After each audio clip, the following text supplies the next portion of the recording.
If you've ever been into the thing that is often called world music, or especially if you were around in the late 80s or early 90s, you would have undoubtedly been exposed to people like the famous Qawwali singer Nusrat Fateh Khan.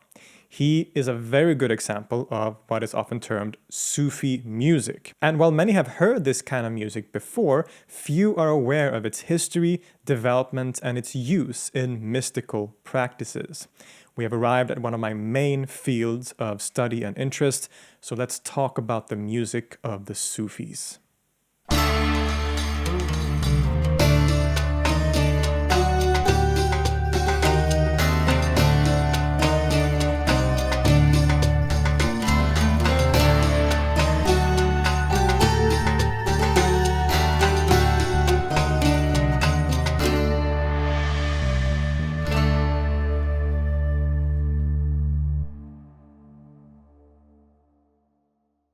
We've already explored the general history and development of music in the Islamic world in previous episodes, a deep and highly developed tradition of diverse forms and expressions.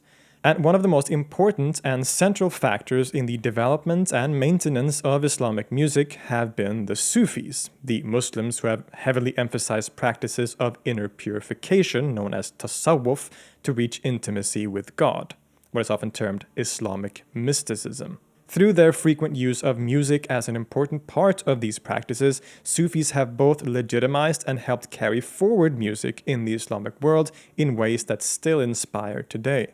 Many of us have of course seen and perhaps even experienced the famous whirling dervishes of the mevlevi order, which is a particular form of expression of the music-infused Sufi rituals that have been so central to its history. When we talk about Sufi music as such, we are usually talking specifically about the devotional practice called sama', an Arabic word that literally means audition or listening, and in which Sufis in history and today have engaged in listening to poetry or music as an essential spiritual practice, sometimes often involving movements of the body or dance broadly defined. In this episode, we'll be defining Sufi music a little more broadly. The practice and ritual-oriented music will be the bulk of the discussion, of course, but we will also include more contemporary art music that includes Sufi themes as part of this wider category of Sufi music. In any case, Sufism, or Tasawwuf in Arabic, is a word that is used broadly to refer to all kinds of Islamic mysticism today, even if it was originally used to denote a specific group of renunciants in 9th and 10th century Baghdad. And this more broad use of the word is what we will be employing in this episode as well. We'll leave a more complex discussion about the varieties of early Islamic mysticism for a future episode. But from the very earliest period of Sufism and Islam generally, music was being used as an important practice for spiritual development. Aside from the regular practices and rituals that all Muslims performed, like the daily prayers, etc., Sufis developed further ways to deepen their relationship to the Quranic message, the Sunnah of the Prophet Muhammad, and with God. The most universal of these practices is that one will gather for hadra, or literally gathering, and perform dhikr, or remembrance. In dhikr, Sufis will often chant the Islamic proclamation of faith, La ilaha illallah, or the different names of God in a repeated fashion and often for long periods of time. This chanting can sometimes be accompanied by percussion instruments, so thus you can see that the lines between this dhikr and that other kind of ritual, sama', aren't always crystal clear.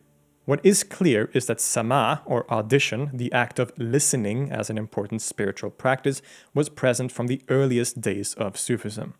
In the circle of Baghdad, the original Sufis, so to say, led by important figures like Junayd and Abu al-Hussein al-Nuri, we know that these ecstatic musical gatherings took place, as well as in other places around the Islamic world. Also, even earlier in history, in the 8th century, the very earliest periods, this kind of practice seems to have been very common.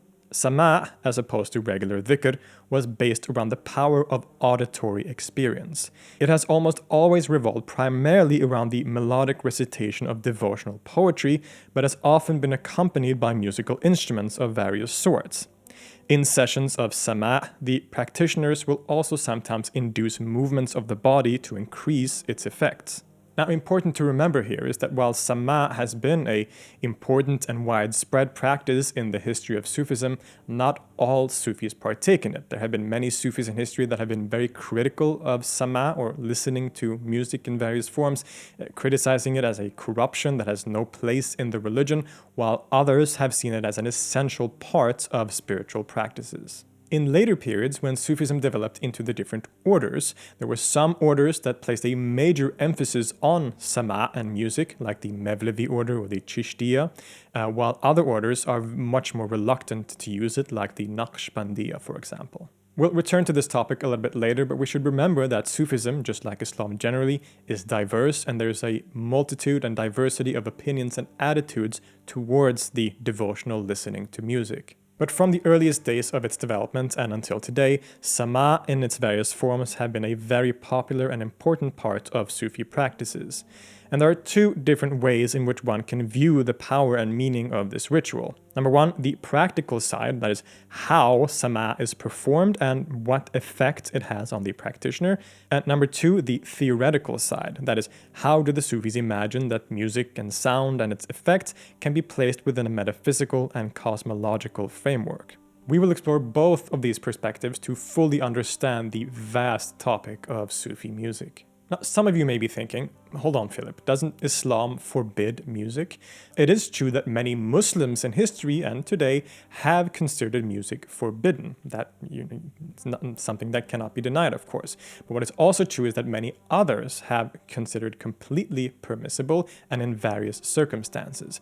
Now, for a more full discussion about the legal status of music in the Islamic world and the Islamic religion, I suggest you watch some of my earlier episodes about music in the Islamic world, because I cover that topic more deeply there. But many of the Sufis certainly didn't consider it forbidden, especially not when it was used for religious purposes and in order to help the practitioner strengthen his relationship to God. This is why we see some of the most important early Sufi writers like al-Sarraj, Abu Talib al-Makki, and Qushayriyya defending the practice of listening to music in Sufi gatherings. And this also gives us a good look into the way that sama was practiced and conceptualized in early Sufism.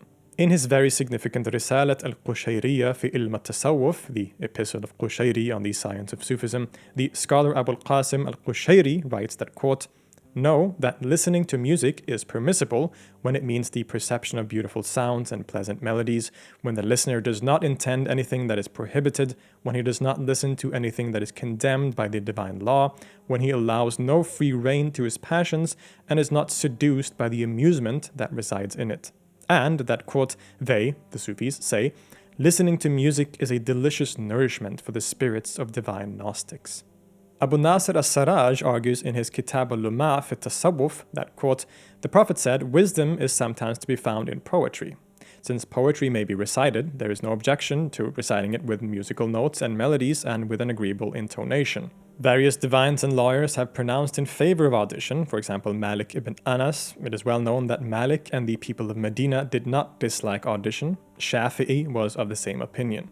And we find similar arguments in other formative works of Sufism, like Abu Talib al-Makki's Qut al-Qulub and the works of As-Sulami. What these Sufi writers were trying to do was not only to argue for its total compatibility with Islam and its law by showing through hadith reports how the Prophet and his companions approved of sama, or that most of the founders of the law schools didn't consider music prohibited as such, but also to show in what way the sama was an essential, sometimes even necessary part of mystical practice and the path to spiritual realization, as well as what rules were required for it to be considered legitimate. From these writers, as well as other sources, we get an idea of the power and purpose of sama sessions. We hear stories of various Sufis like Dhul Nun al-Misri, Abu Sulaiman ad-Darani, and others, and how they would fall into bouts of ecstasy, faint, and other very dramatic things as a result of hearing beautiful sounds and melodies. Quote, "A group of Sufis used to gather at the house of Al-Hasan al-Qasas. They were accompanied by singers whose singing made them ecstatic." Or, even more dramatically, quote, Ahmed ibn Muqatil al-Akki related, "When Dhul Nur al-Misri entered Baghdad, local Sufis gathered around him. Among them was a singer. The Sufis asked Dhul Nur's permission to have him, the singer, perform something for them. He gave them his permission, and the singer began to recite. He recites some lines of poetry. And on hearing this, Dhul-Nun stood up and fell on his face, blood streaming from his forehead onto the ground. Then one of the Sufis also stood up and displayed ecstatic behavior. As already mentioned, and as the name suggests, Sama' revolves around listening. In these sessions, one would listen to beautiful words or melodies. It could be as simple as the recitation of the Quran, but more often it involved devotional Sufi poetry. Poetry praising the Prophet Muhammad or talking about one's love or intimacy with God. This experience of listening was further enhanced by the accompaniment of musical instruments of varying sorts, as well as different forms of dancing. Jean During defined it as such, quote, Sama, which literally means audition, denotes, in the Sufi tradition, spiritual listening, and more particularly, listening to music with the aim of reaching a state of grace or ecstasy, or more simply, with the aim of meditating, of plunging into oneself, or as the Sufis say, to nourish the soul. It thus operates in a mystical concert of spiritual listening to music and songs, in a more or less ritualized form. This act of listening is thought to help the practitioner evolve spiritually, and in the most exalted situations, help him or her enter a state of spiritual ecstasy, or perhaps even union with God. I think we've all experienced the incredible power that music can have on our emotions. We've heard music that can make us sad, music that makes us happy, that makes us contemplative. Some of us maybe have even experienced music that can take us completely out of our regular awareness or consciousness and take us to some other, sometimes even ecstatic state. This power of music was not lost on people in the ancient times or in medieval times, including, of course, the Muslims. This is why the Sufis saw it as such a important and useful tool for spiritual development, and of course also why the enemies of music saw it as such a danger to society and to people. It was a very good tool for helping the practitioner enter the state of wajd, or ecstasy, to help orient the heart towards God consciousness and, to some, even induce the highest form of spiritual experience and union. Again, in the Epistle of Qushayriyya, quote, Someone inquired of Abu Yaqub al-Nahrajuri about listening to music. He answered, This is a state that brings about the return to the divine mysteries through the burning of one's self. Beautiful music, and possibly the words of poetry that accompanies it, can move you towards and induce the state of self-annihilation, or fana, so sought after by Sufis, a state when the ego becomes effaced in the reality of God, who is realized to be the only thing existing. In the earliest period, the practice of sama does not seem to have been as structured or ritualized as it would become in later periods. We do know that gatherings took place, as I just described, but not so much about what they would have been like. As mentioned, we know that the early Sufis would gather formally and take part in musical auditions, and many sources suggest that both men and women were involved and that sometimes even women could lead these sessions. And sama, as such, could also be a very spontaneous thing. It didn't have to be in a ritualized setting to have effect. There are many stories of Sufis who are just walking along the street and suddenly hear a beautiful sound, maybe someone singing or reciting verses of poetry, and immediately just falling into an ecstatic state, sometimes fainting and very dramatic such things. Kenneth S. Avery writes, quote, A chance hearing of words, song or poetry in a crowded place, the cry of a street vendor or a misheard sound or utterance could also act as a powerful trigger for altered state experiences. These ecstatic states, or awhal, of ecstasy, wajd, was also often associated with certain behaviors, as you can tell.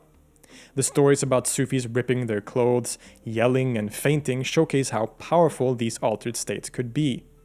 This was another controversial point, and there were often variations of opinions about how one should approach them. Sometimes scholars have talked about a sober kind of Sufism, associated with figures like Junaid and later Al-Ghazali, and a quote-unquote intoxicated form of Sufism, more associated with figures like Abu Yazid al-Bistami and Hallaj.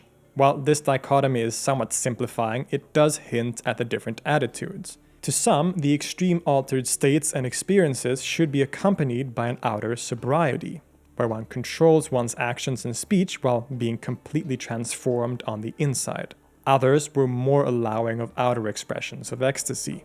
Very famously, Sufis have been attributed with ecstatic utterances known as shat while in altered states as a result of sama. Perhaps most famously is the story about al-Sarraj, who is said to have uttered the phrase ana al-haq, or I am the truth, and Bistami, who is quoted as exclaiming subhani, glory be to me. When we read contemporary and later writings about these utterances, we often see the Sufis having an apologetic tone. These are utterances of ineffable secrets, and the person cannot be judged based on their actions when in a heightened state. Many were concerned about such utterances at the same time, though, not so much because what was said by these mystics was wrong per se, but because they divulged publicly secrets that should only be kept within a confined setting of mystical company.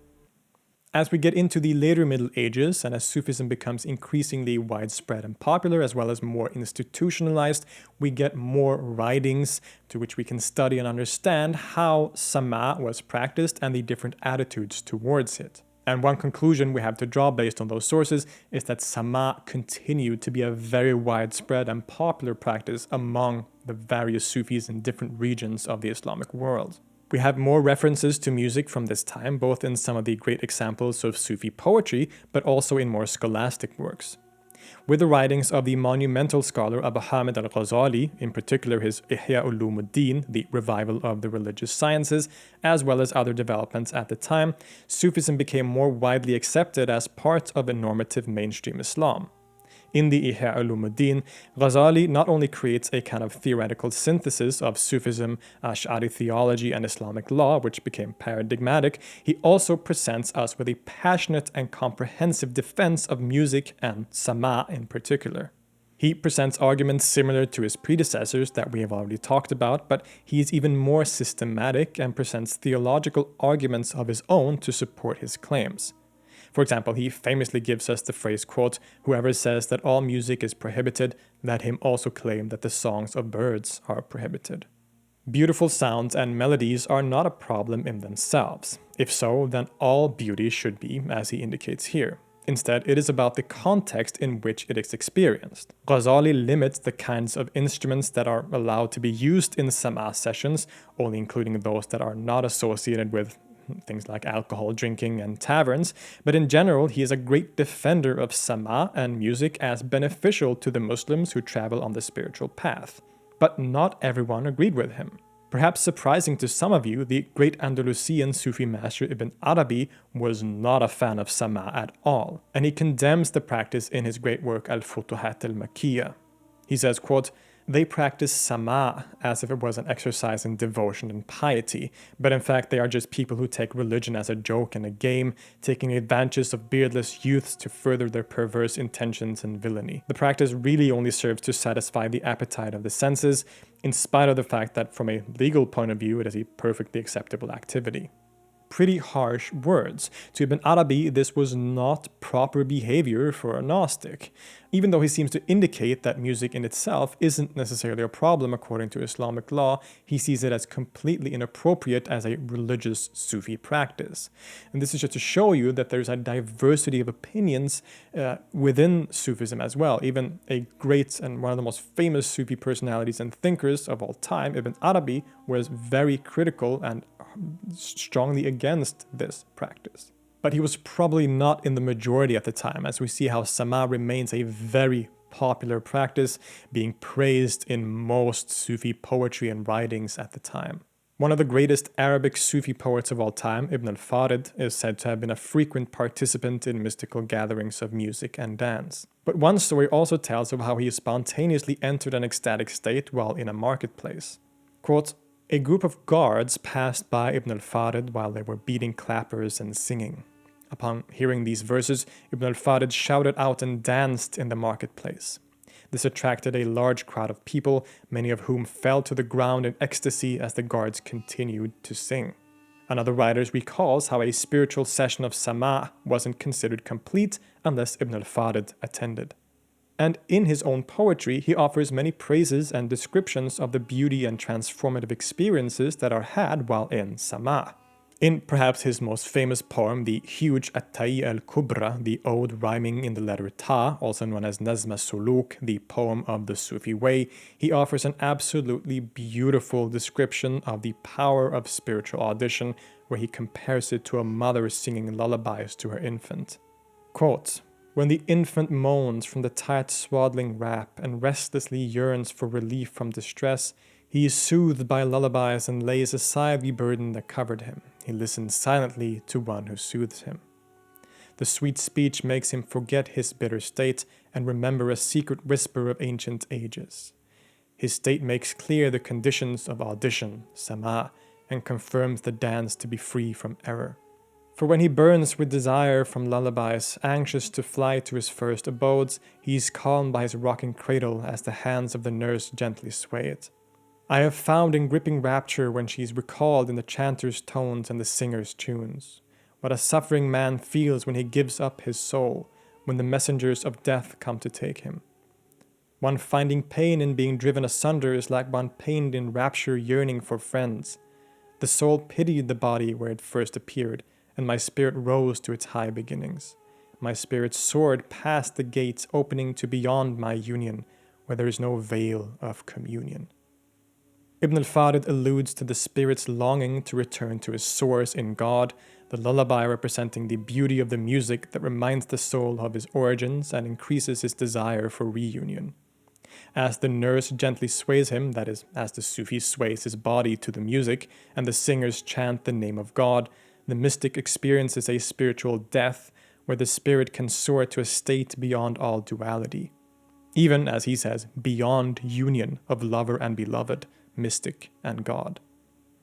Similarly, the Andalusian Arabic Sufi poet Abul Hasan al-Shushtari gave major importance to music and songs in his mystical practice. Many of his poems, in the form of zajal, were songs meant to be sung. Stories tell of how Shushtari would go to the markets with his companions and sing his songs, possibly with instrumental accompaniment, to the regular people in ecstatic sessions. Quote, "When I went towards my objects and listened to the music, my misery became glory and my poverty riches." Or, quote, "O faqih, if you would but taste it and listen to the melodies in the Sufi gatherings, you would give up this world and everything in it and live love-crazed until the day you die." Indeed, echoing the point made by Ghazali earlier, Shushtari explains in his Risalat al-Baghdadiyya how all forms of listening can be a devotional act, whether it is in the music of Sufi gatherings or in the singing of birds. Quote, "Listening, sama, is veneration. Speech is veneration as long as what is said is good. Sensory experience is veneration, all five senses." To Shushtari, God can be experienced everywhere at all times, and the perfect devotee is the person who turns every act and sensory experience into an act of devotion or prayer. In all beautiful sounds, one can experience the presence of God. The ritualized practice of Sufi Sama in this context becomes like a supercharged way of audition, an audition that can happen at any time, at any place. At around this time, in the 12th and 13th centuries, we see the significant development of the Sufi orders, a further institutionalization of Sufism into various tariqas, or tariqat in plural, centered often around the teachings of a single founder. As we will see, some of these orders would implement sama and music as central parts of their identity, while others would exclude it completely. And these characteristic forms and expressions of Sufi music that developed in these orders in particular often survives until today. Perhaps none is more famous in this regard than the Persian Sufi poet Jalal ad-Din Rumi and the mevleviya or mevlevi order that was founded based on him. Not only is his most famous poem, the Song of the Reed, a direct reference to Sama, and we will return to this poem a little bit later, but it is also said that Rumi was a rabab player himself, and his life involves various stories that showcase his great love for music and Sama. In one, it is said that when his spiritual master, Shams at-Tabrizi, suddenly disappeared, Rumi would start to whirl in an ecstatic dance. In another story, it is told, quote, "Once our master Jalal ad-Din said this, 'Music is the creaking of the gates of paradise,' whereupon one of the stupid idiots remarked, 'I do not like the sound of creaking gates.' And Mevlana, that is Rumi, answered, 'You hear the doors when they are being closed, but I hear them when they are opening.'" Many anecdotes and stories like this show how greatly Rumi loved music and its powerful effects. Quote, Sama was an activity for the true men of God, which liberated Rumi from the austere ways of self-renunciation and gave him a joyous vehicle for expressing his mystical rapture. Rumi's close connection to music can be seen in the characteristic practices of the Mevlevi order that he founded, or was founded based on him. It is this order that later developed the very recognizable form of Sama, where the practitioners whirled in a similar fashion to stories about the master himself. This has become known as the whirling dervishes and is a complex and developed ritual involving musical suites of several parts and compositions. This whirling is another example of the kind of dancing movements that often accompanied musical sessions from the earliest periods, and is thought to help the dervish enter a state of transcendence and a loss of self, to be united with God. Today, one will often explain how the whirling is the most natural movement of the universe. The galaxies revolve in spinning motions, the atoms do the same, as do the planets around the sun. Of course, Rumi wouldn't have known these scientific facts himself at the time, but whirling was seen as important on a symbolic level as such.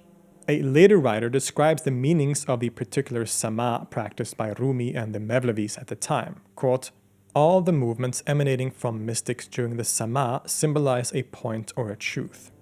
For instance, whirling is a sign of unity, and this is a station of saints who stand in that station, see the beloved and the desired everywhere and in all directions, and they attain divine grace wherever they turn. To jump and to stamp the foot denote two things. The first one denotes the joy of connecting with the spiritual world. To stamp the foot denotes that the Sufi, in that position, subordinates his self, and with that strength he treads upon everything except God. Opening the arms denotes several things. The first is related to the joy of the honor of attainment and to the conferral of the degree of perfection. Secondly, it is a victory over the army of inordinate appetites of the self, and the greatest holy war, jihad, consists of defeating these. And that's one of the fascinating things about Sufi music. We can see how it is practiced in all parts of the Islamic world by Sufis in all these different regions, but depending on the region, sometimes even depending on the very order, these musical rituals can take very different forms. So the whirling dervishes is very characteristically from the Mevlevi order, and the music employed often takes on a very, you could say, Ottoman Turkish tone because it developed in that kind of region.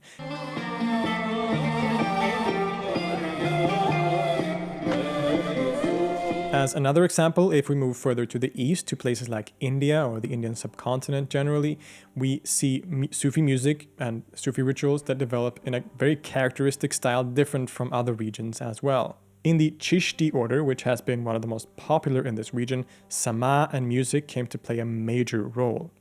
Some of the most significant masters of this order, like Nizamuddin Awliya, were great advocates of sama and frequently practiced it. One of his own students, the Sufi poet and musical composer Amir Khusro, is one of the most significant in this regard. He and others like him developed forms of Sufi music that was unique to this region and had very strong flavors of Indian music culture. Genres like Qawwali came about in this context, which today has been made so famous by figures like Nasr Khan.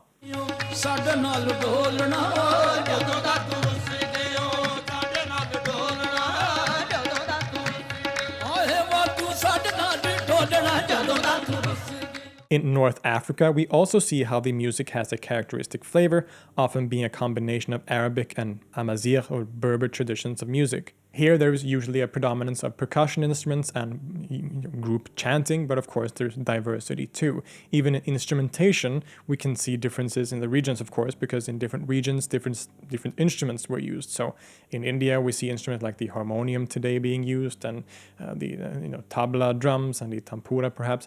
In the Mevlevi order, we see instruments like the ouds and instruments that are very prominent in Turkish and Anatolian music.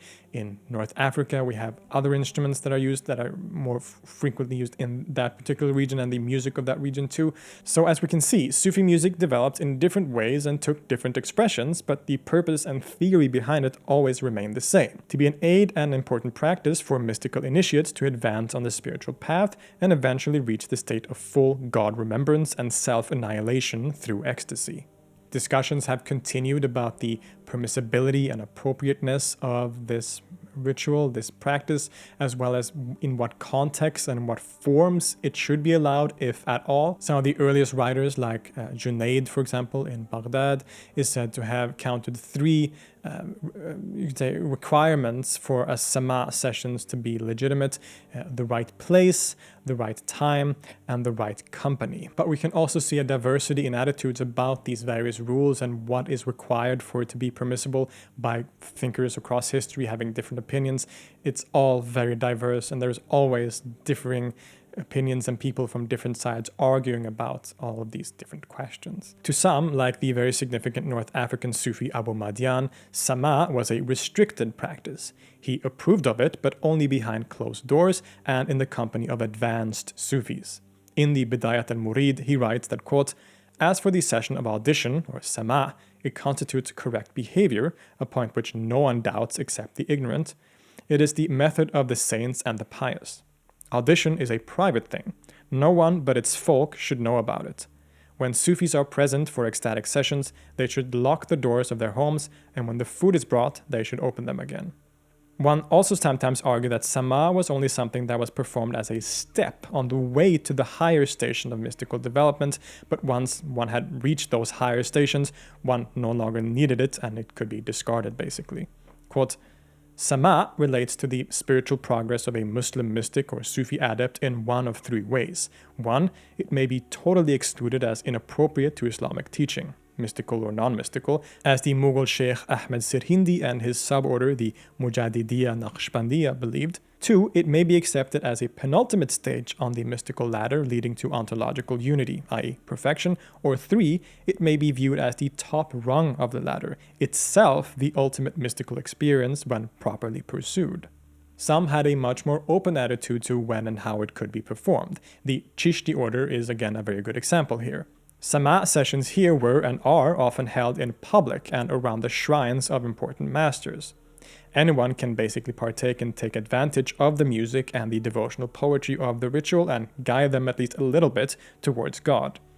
Similarly, it was argued that sama, or music, was not just a step on the way, but could actually be the catalyst and main part of the highest forms of mystical development, the very purpose and goal of the path of union with God. Quote, "For them, music was both the ontological and the epistemological sine qua non of Islamic mysticism. It not only helped the lover to attain a state of ecstasy in the presence of the beloved, but it itself was integral to the ecstatic moment." If you go to India or Pakistan, Sufi music can easily be heard in the form of qawwali singing near the shrines of different masters from the Chishti order, for example, like Nizamuddin Awliya, Mu'inuddin Chishti, or Amir Khusro, the latter of which, his poetry is so popular that the words that you're hearing these Sufis sing is most likely his own words from his poetry. The world of Sufi music and its diversity is a fascinating thing. Wherever you travel in the Islamic world, you can find different variants and expressions of this deep tradition, whether you are in Morocco, in Turkey, in Iran, in India, or in Sudan. All these different regions and cultures have their own spin on this practice, but as we said earlier, it always has the same function of being an aid on the spiritual path towards intimacy with God. And this very deep tradition of Sufi music has been very significant not only for the development of Sufi music in itself and for the practices of the Sufis, but also for the development of music in general in the Islamic world. Especially from the later Middle Ages, when Sufism became mainstream, and into the modern period, Sufi composers were integral to the development of various strands of Arabic, Persian, Turkish, and Indian music. In the Ottoman Empire, for example, the Mevlevi order of Rumi received great support from the sultans and were often close with the court. The masters and composers of the Mevlevi order were often also composers of secular court music, and the two genres greatly influenced each other. Some of the most noteworthy and form-giving compositions of the Ottoman and Turkish repertoire come from Sufi composers from the Mevlevi and Jelveti orders. Similarly, in places like North Africa, we see how Sufi music becomes very important for this scene. Music that was composed and performed were often based on poems by great Sufi personalities. And the situation today is quite fascinating as well. As you might know, Sufism is not as widespread or popular as it was earlier in history, and this means also that Sama practices aren't as prevalent as they used to be, but Sufi music still is, of course, very strong in many ways, and it has developed into new forms and taken new avenues of expression. Remember what we said in the beginning, we're defining Sufi music more broadly here as not just including the more ritualized, practice-oriented forms of this tradition. The more traditional forms of Sufi Sama sessions exist today. Still, of course, the Chishti Sufis will still sing Qawwali music at the shrines of the great masters. The Mevlevi order still has their whirling dervishes, both as a legitimate spiritual practice, but also even as a kind of tourist attraction, as I'm sure many of you have seen. If you visit a place like Morocco, you can still find Sufi groups who gather for sessions of both dhikr and sama, some in private, but others also in public, like, for example, in the very characteristic and colorful performances of the Isawiyya Sufi order. In Sudan, followers of the Qadri order can be seen performing a unique kind of dhikr, or could argue a kind of sama, involving dancing. And in Egypt, there are huge gatherings for different Mawlid celebrations where Sufi saints are celebrated. Great traditions like the Mawlid of the Egyptian Sufi saint Ahmed al-Badawi will involve huge gatherings of people engaged in ecstatic audition to poems being sung with complex musical accompaniment with modern equipment. So clearly, Sama in its more traditional form is still alive and well and continues to develop and evolve. But Sufi music is more broad than this as well. And in the last few decades especially, we have seen an increase in what we could call a more commercialized form of Sufi music. I have already mentioned Nusrat Khan, who did figure in a traditional Qawwali environment most of the time, but also recorded those traditional songs on albums and at musical festivals, sort of straddling the line between the modern and the traditional. He made Qawwali, thus Central Asian Sufi music, popular to a worldwide audience, and this is still carried forward by artists like Abida Praveen, but others are seemingly completely divorced from its ritualized aspects, performing what we could call art music, but which still figures within a Sufi framework because of the themes involved. The Senegalese singer Youssou N'Dour, who is from a country where Sufism is especially widespread, released an album called Santa Yalla in 2004, which was released as Egypt internationally, that is essentially traditionally infused pop music, but with lyrical themes exclusively about Sufism and the important figures of the Muridiyya and Tijaniyya Sufi orders. This is quite a common thing in the pop music scene in West Africa, with artists like Baba Mal also incorporating Sufi themes in his lyrics. And in West Africa, there is a strong tradition of griot singers, which are singers who will sing devotional songs to various Sufi sheikhs and marabouts, or just important leaders or figures generally, a tradition that I've had the privilege of experiencing firsthand.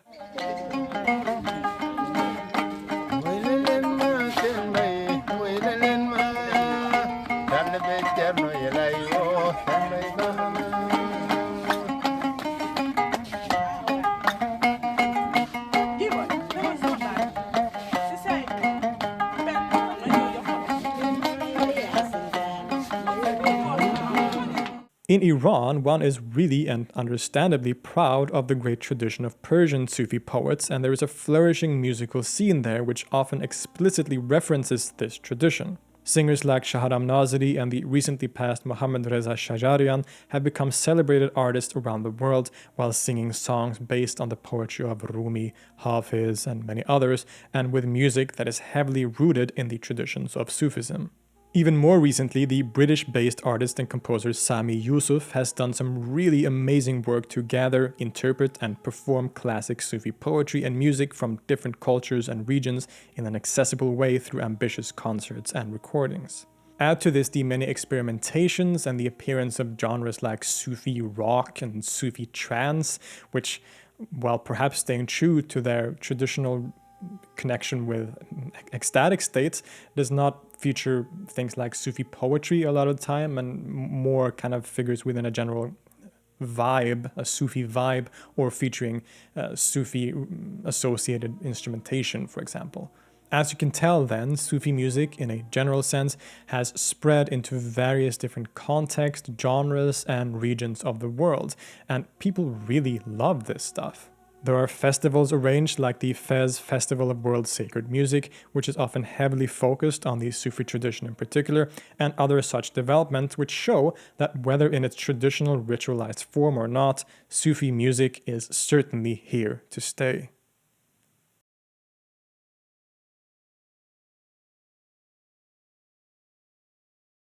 The incredibly colorful stories about the effects of music and sama on its practitioners indicate the incredible power that it has to affect the human being.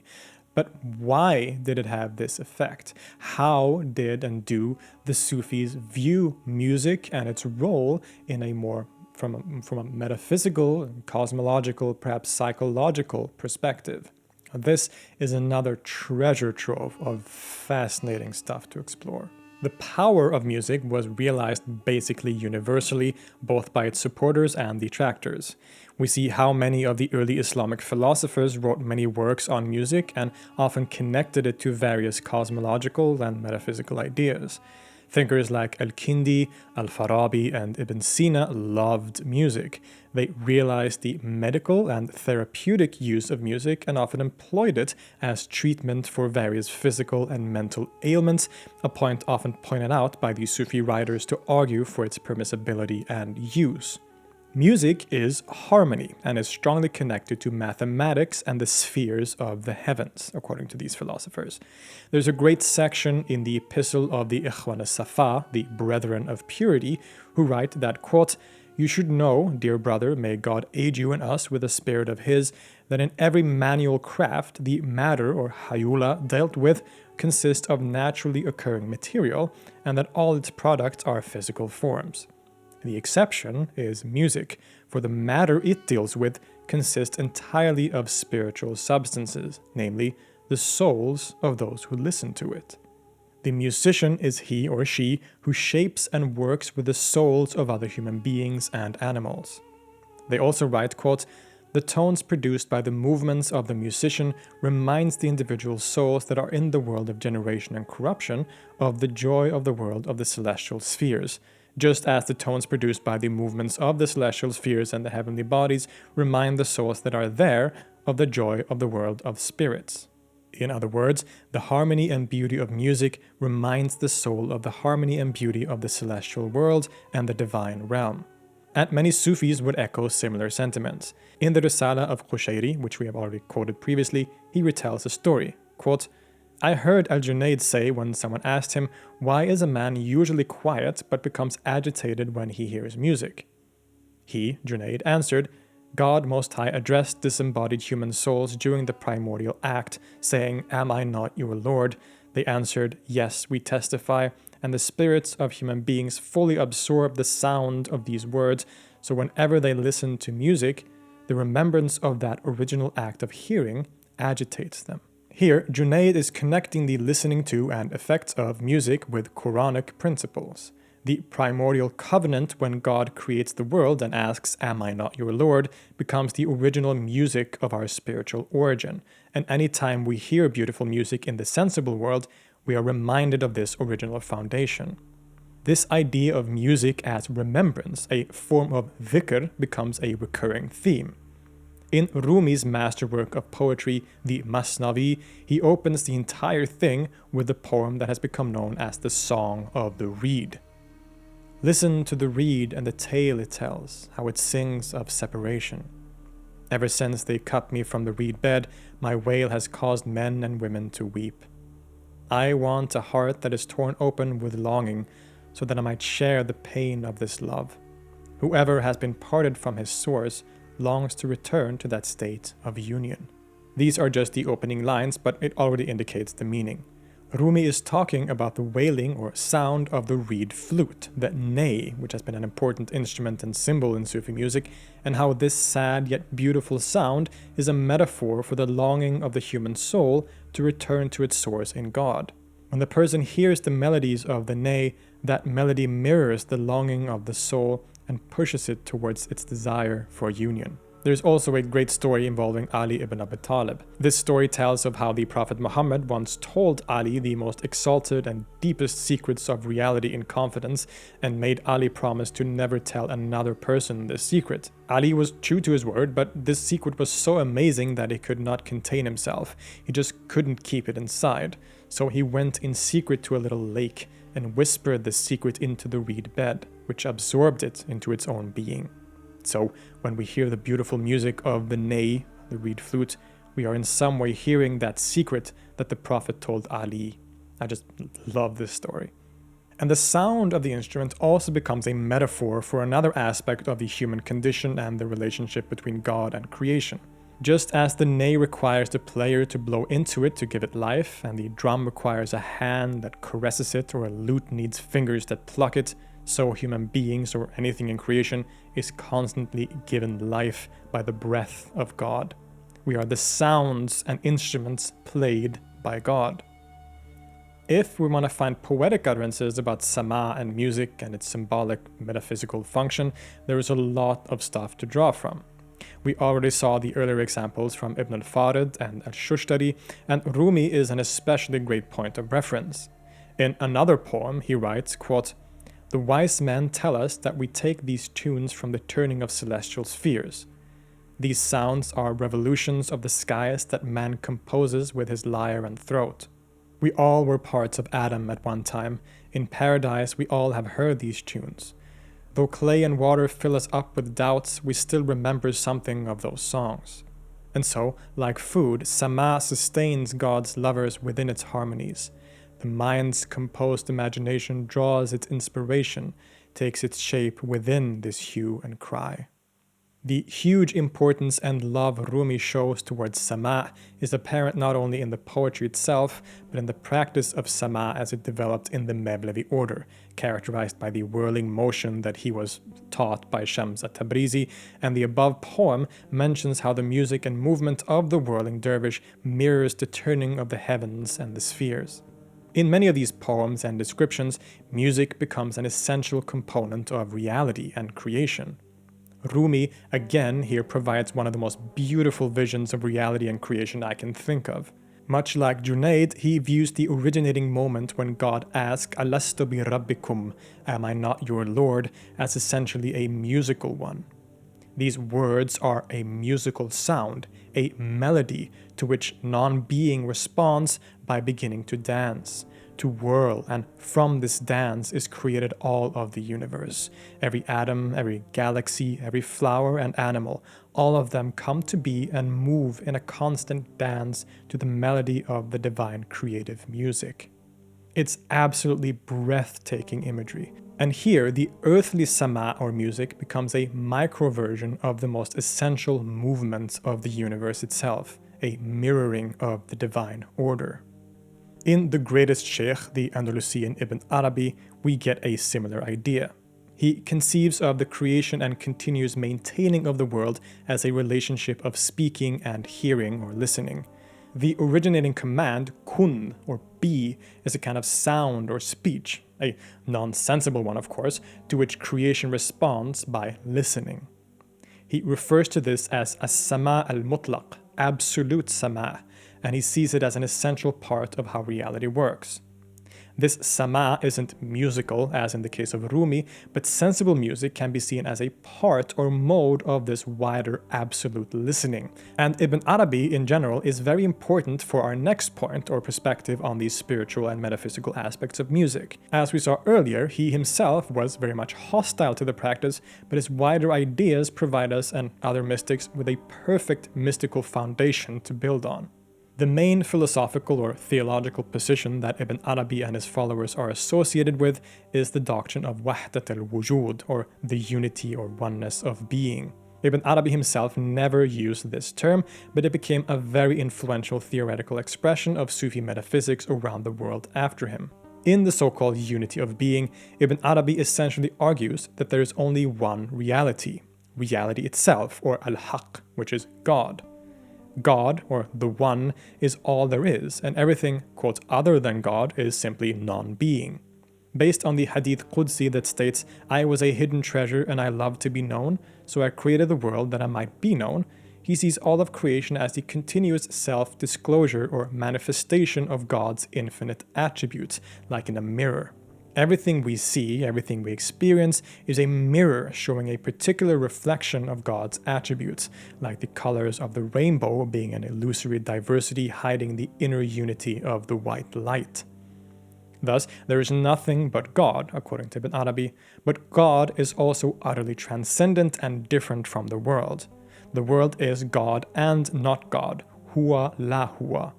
All existence in itself is God, because God is being itself and there is only one being, and all multiplicity is a refraction or projection of his infinite oneness into a multiplicity that reflects him back at himself in a limited form.